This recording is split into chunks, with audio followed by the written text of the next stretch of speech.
ইসলামে মিউজিক বা বাদ্যযন্ত্র হারাম হওয়ার বিষয়টি মূলত কোরআন, হাদিস এবং ফকিহদের ব্যাখ্যার ওপর ভিত্তি করে আলোচিত হয়। এটি একটি তাত্ত্বিক ও ধর্মীয় গবেষণার বিষয়। সাধারণত যেসব কারণে অনেক আলেম মিউজিককে হারাম বা নিষিদ্ধ মনে করেন তার প্রধান পয়েন্টগুলো নিচে দেওয়া হলো। ১. পবিত্র কোরআনের ব্যাখ্যা। কোরআনের সূরা লুকমানের ৬ নম্বর আয়াতে লাহুয়াল হাদিস অর্থাৎ অসার কথা বা খেল তামাশার শব্দগুচ্ছ ব্যবহার করা হয়েছে। আব্দুল্লাহ ইবনে আব্বাস রাদিয়াল্লাহু আনহু এবং আব্দুল্লাহ ইবনে মাসুদ রাদিয়াল্লাহু আনহুর মতো প্রখ্যাত সাহাবীরা এর ব্যাখ্যায় বলেছেন যে এখানে গান ও বাদ্যযন্ত্রকে বোঝানো হয়েছে যা মানুষকে আল্লাহর পথ থেকে বিমুখ করে। ২. হাদিসের নির্দেশনা। সহিহ বুখারী সহ বেশ কিছু হাদিসে বাদ্যযন্ত্রের নেতিবাচক দিক নিয়ে বর্ণনা রয়েছে। একটি প্রসিদ্ধ হাদিসে বলা হয়েছে, আমার উম্মতের মধ্যে এমন কিছু লোক হবে যারা ব্যভিচার,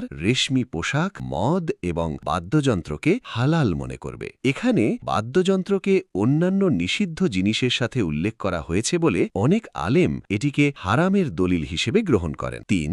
আধ্যাত্মিক ও মনস্তাত্ত্বিক প্রভাব। ইসলামী স্কলারদের মতে মিউজিক বা গান অনেক সময় মানুষের অন্তরে এক ধরনের সাময়িক উত্তেজনা বা কৃত্রিম আবেগ তৈরি করতে পারে, যার ফলে কোরআনের প্রতি মনোযোগ হ্রাস। বলা হয় যে একই হৃদয়ে গান এবং কোরআনের মহব্বত একসাথে থাকতে পারে না। মিউজিক মানুষের অন্তরকে গাফিল বা উদাসীন করে তুলতে পারে। অশ্লীলতার প্রসার। অনেক গানের কথায় প্রেম, বিরহ বা এমন কিছু থাকে যা নৈতিক অবক্ষয় বা অনৈতিক চিন্তার উদ্রেক করতে পারে। ৪. আলেমদের ভিন্ন মত, ইখতিলাফ। এটি উল্লেখযোগ্য যে সব ধরনের শব্দের ব্যাপারে আলেমদের মতামত এক নয়। দাফ, একতরা ঢোল। বিয়ের অনুষ্ঠান বা বিশেষ খুশির দিনে দাফ বাজানোর অনুমতি কিছু হাদিসে পাওয়া যায়। বাদ্যযন্ত্রহীন গান, নাশিদ। যদি গানের কথায় অশ্লীলতা না থাকে এবং তাতে কোনো বাদ্যযন্ত্র ব্যবহার না করা হয় তবে তাকে হামদ বা নাত হিসেবে অনেক আলেম বৈধ মনে করেন। সারসংক্ষেপ। মূলত